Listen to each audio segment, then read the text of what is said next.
So Andrew Challenger, resident in South Wales, just on the border of the Brecon Beacons, which is very nice and very lovely. But my career history is in international development.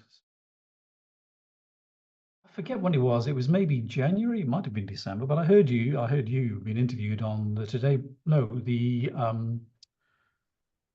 PM program, not the Today program. On Radio 4. Evan Davis, yeah. Evan Davis, yeah, I remember. And that just struck a chord at the time. So the next day I went to the website, did the research, paid the subscription, and joined up and started doing the introductory workshops and the like, which is great. So yeah, it really opened my eyes. And I was looking around. What was I looking around for?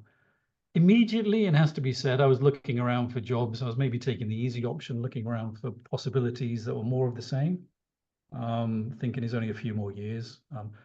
But I have to say, and it's a message that comes through Brave Starts as well, this idea of ageism hadn't struck me before. But yeah, it's out there. There's no question. I did apply for a few jobs, and I was quite selective about interesting jobs that I would have liked to do, and not even get interviews, actually. Now, that may be a reflection on my job application qualities, but historically, that's never been the case.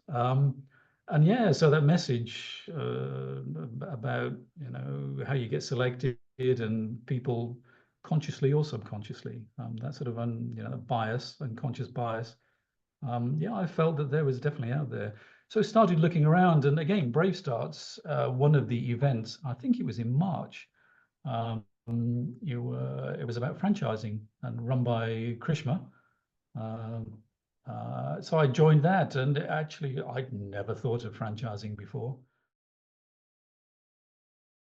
Started looking at these travel franchises that are available and realized that there was a strong tie.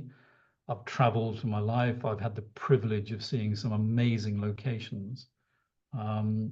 Always enjoy putting trips together for the family, but also people when we've been living overseas, people who've been visiting us and getting them to see places that are off the beaten track.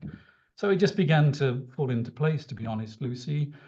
Ticked a number of boxes, not a huge financial outlay, relatively speaking. Off the shelves, you could get going straight away. The systems are there, the backups there. I could do it from home.